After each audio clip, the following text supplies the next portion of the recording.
Dans l'Ancienne Alliance, le souverain sacrificateur servait d'intermédiaire entre Dieu et les hommes. Dans le peuple d'Israël, pour obtenir le pardon des péchés, il fallait passer par lui.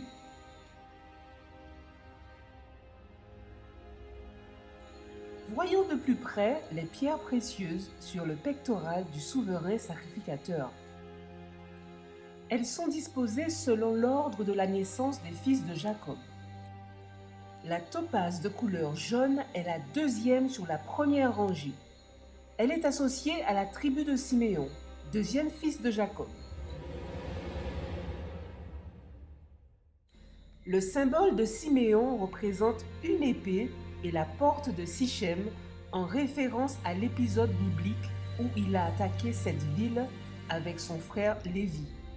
Nous y reviendrons tout à l'heure. Le nom Siméon signifie « Dieu m'entend et m'exauce ».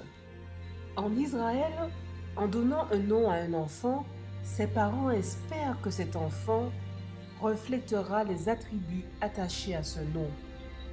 Siméon est pourtant colérique, violent, cruel. Avec son frère Lévi, il attaque la ville de Sichem en représailles pour le viol de leur sœur Dina. Aveuglé par sa colère, il ne prend pas le temps de refléter son nom.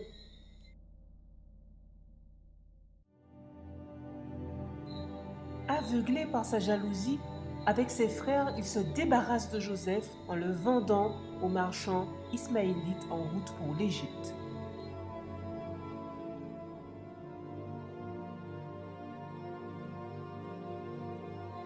Quelques années plus tard, Joseph le désigne comme otage.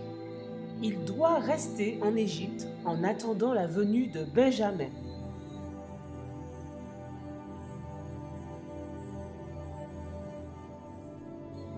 Les Siméonites sont les descendants de Siméon. Ils font partie des 7 tribus qui ne se sont pas empressées de recevoir leur part de patrimoine après la conquête de Canaan, selon le reproche de Josué.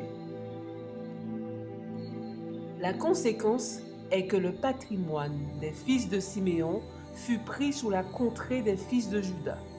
Et c'est au milieu du patrimoine des fils de Juda que les fils de Siméon reçurent le leur. Qu'en est-il de nous? Nous empressons-nous de posséder notre héritage? La parole de Dieu nous dit, si nous sommes enfants, nous sommes aussi héritiers de Dieu et co-héritiers de Christ. Romains 8, verset 17. La classe topaze s'exerce à être des « Dieu m'entend et m'exauce ».